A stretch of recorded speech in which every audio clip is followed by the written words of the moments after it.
श्री राम मेरे प्यारे बहन भाइयों, मैं आ गई आपके सामने सुंदरकांड लेके अर्थ सहित, जिसमें कि एक दोहे के बीच की चौपाइयां आप सबको अर्थ सहित समझा रही हूँ। एक भी शब्द नहीं छोड़ रही हूँ मैं।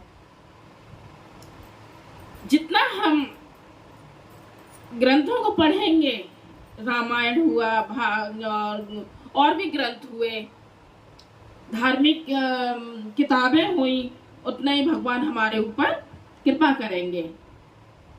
शिव पुराण हुआ, घर में अपने ये ले लीजिए, अपनी भागवत कथाएं तो सुनते ही हैं, लेकिन जब टाइम मिले घर में अपने ग्रंथों को निकालिए। शिव पुराण हुआ, भागवत हुई, रामायण हुई। जब मन आपका थोड़ा दुखी हो, मन चंचल हो, इधर उधर भटके, तो अपने मन को भगवान में लीन करने के लिए, सुख शांति के लिए, मन शांत हो जाए, इसके लिए ग्रंथों को निकालिए और पढ़िए और सबको सुनाइए। फिर देखिए आपका मन कितना शांत हो जाएगा, घर में कितनी शांति रहेगी। आप देखिए तो सही, सुनिए तो सही, रामायणों को, ग्रंथों को, भागवत कथाओं को, सुंदरकांड को। सुंदरकांड हर शनिवार, मंगलवार, हर ना हो तो कभी कभी महीने में 1-2 बार जरूर किया करिए। जय श्री राम। सबको हाथ जोड़ के मेरा, मैं आ गई थी 23 भाग पर। 23 भाग हो चुके हैं, 24 भाग अब। अगर आपको अच्छा लगे तो जरूर लाइक कीजिएगा और कमेंट्स करके बताइए हाँ मेरी कौन सी गलती है जिसको मैं सुधारूं, और सब्सक्राइब कीजिएगा। जय श्री राम। 24वां भाग। राम चरण पंकज उर्धरऊ, लंका अचल राज तुम करहु। ऋषि पुलिस्त जसो विमल मयंका, तेहि ससि महु जनु हो कलंका। तुम श्री राम जी के चरण कमलों को हृदय में धारण करो। हनुमान जी बोल रहे हैं, हनुमान जी बोल रहे हैं रावण से कि तुम ऐसा करो जिससे वो माफ कर देंगे श्री रामचंद्र जी, और तुम्हें माफ कर देंगे, मतलब ऐसा जैसा करके सीता जी को लौटा दो और तुम्हें माफ कर देंगे। धारण करो और लंका का अचल राज्य करो। ऋषि पुलस्त जी का यश निर्मल चंद्रमा के समान है, उस चंद्रमा में तुम कलंक ना बनो। राम नाम बिनु गिरा न सोहा, देखो विचार त्यागे मधु मोहा। बसनहीन नहीं सो सुरारी, सब भूषण स्थित भर नारी।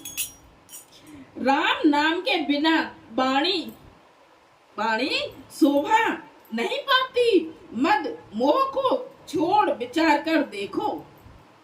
राम नाम के बिना वाणी शोभा नहीं पाती है, और मद मोह को छोड़कर विचार करके देखो। हे देवताओं के शत्रु तो है देवताओं का, राक्षस है ना, देवताओं के शत्रु, सब गहनों से सजी हुई सुंदरी स्त्री भी कपड़ों के बिना नंगी शोभा नहीं देती है। ये बिल्कुल सही बात है ना। स्त्री जरा से भी ऊंचे कपड़े पहन ले कितना भद्दा लगता है। आजकल की तो बात ही अलग है, लेकिन फिर भी मैं हाथ जोड़ के विनती करती हूँ कि आप सब भी अपने घरों में बहन बेटियों को अच्छे से कपड़े पहनाने की कोशिश कीजिए। ऐसा नहीं है कि ऊंचापन या स्टैंडर्ड छोटे कपड़े पहनने से ही दिखाई देता है, नहीं।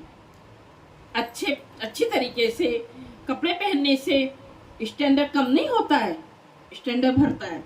ऐसी बात नहीं है। देखो कितने अच्छी तरीके से इसमें बोला है कि कितनी भी सुंदर स्त्री हो और वो कपड़े ना पहने तो कितनी भद्दी लगेगी, बहुत भद्दी लगेगी, है ना। सुंदर स्त्री भी कपड़ों के बिना नंगी शोभा नहीं पाती है। राम विमुख संपत्ति प्रभुताई, जाई रही पाई बिनु पाई। सजल मूल जिन सर तन नाही, बरस गए पुण्य सबहे सुखाई।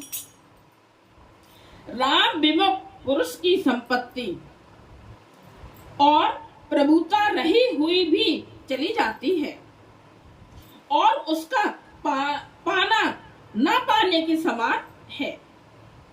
जिन नदियों के मूल में कोई जल स्रोत नहीं है, जिन नदियों के मूल में कोई जल स्रोत नहीं है, अर्थात जिन्हें केवल बरसात का ही आसरा है, मतलब जिन नदियों में पानी का कोई स्रोत ही नहीं है, सिर्फ खाली जब वर्षा होगी तभी नदियां भरेंगी, तो बरसात का ही आसरा है, वे वर्षा बीत जाने पर फिर तुरंत ही सूख जाती हैं। किसी गड्ढे में हम पानी भर दें, धूप से वो सूख जाएगा थोड़े दिनों में, और जिसमें स्रोत है, जो मतलब पानी हर समय जाता रहता है, वो तो एकदम भरी रहेंगी ना नदियां। तो इसमें कितने अच्छे दिया है ना कि वर्षा बीत जाएगी तो फिर सूख जाएंगी। सुनो सुनो दस कंठे कहूँ पने रोपी, विमुख राम सापा नहीं कोपी। शंकर सहस विष्णु अजितो ही, सकहि न राखे राम करि द्रोही। हे रावण सुनो, हनुमान जी बोले, हे रावण सुनो, मैं प्रतिज्ञा करके कहता हूँ, मैं प्रतिज्ञा करके कहता हूँ कि राम विमुख की रक्षा करने वाला कोई भी नहीं है। हजारों शंकर, विष्णु और ब्रह्मा भी श्री राम जी के साथ द्रोह करने वाले तुमको नहीं बचा सकते। कितना अच्छा दिया है, देखो सुनो। जब हम एक एक शब्द को सुनते हैं ध्यान से, तो ऐसा लगता है कि हटो नहीं, बस पढ़ते जाओ, सुनते जाओ। बस मन लगाने की जरूरत है, और मन लगता नहीं है, लगा अपना पढ़ते जाओ, सुनते जाओ। अपने आप मन श्री रामचंद्र जी ऐसा कर देंगे कि एक दिन बिना पढ़े आपका मन लगेगा ही नहीं। देखना, सुनो, राम विमुख की रक्षा करने वाला कोई भी नहीं है। हजारों शंकर, विष्णु और ब्रह्मा भी श्री राम के साथ द्रोह करने वाले तुमको नहीं बचा पाएंगे। वो मूल बहुसूल प्रद, त्यागहु तमे अभिमान। भजऊ राम रघुनायक, कृपा सिंधु भगवान। मोह ही जिसका मूल है, मोह जिसका मूल है, ऐसे अज्ञान जनित बहुत पीड़ा देने वाले तम रूप अभिमान का त्याग कर दो, और रघुकुल के स्वामी, कृपा के समुद्र भगवान श्री रामचंद्र जी का भजन करो। बिना राम के भजन के बिना कुछ भी नहीं है, संसार में सब फीका है। खुशियां तो राम ही देंगे ना, तो बस राम नाम जाप करते रहो, फिर देखो अपने जीवन में कितनी अच्छाइयां आती हैं, बहुत अच्छा जीवन बीतेगा। कष्ट तो जो आते हैं, हर एक को कष्ट आते हैं। जब हमारे श्री रामचंद्र जी को कष्ट मिले हैं, तो हम तो उनकी एक पैर की धूल एक कण की बराबर भी नहीं है, है ना। तो बस ये की सहारा है, क्या सहारा है? राम नाम जाप, राम नाम जाप। हर समय खाते पीते बैठते उठते हर समय, यहाँ तक कि आप फ्रेश होने भी जाओ, वहां पे भी राम नाम का गुणगान करते रहो। बस राम नाम या महामंत्र जो भी है, सिर्फ राम नाम। जय सिया राम। अच्छा लगे तो जरूर लाइक कीजिएगा, कमेंट्स कीजिएगा, सब्सक्राइब कीजिएगा। अगर कोई कमी आपको दिखाई दे तो वो मुझे बताइए, जिससे कि मैं उसमें सुधार कर सकूं। जय सिया राम।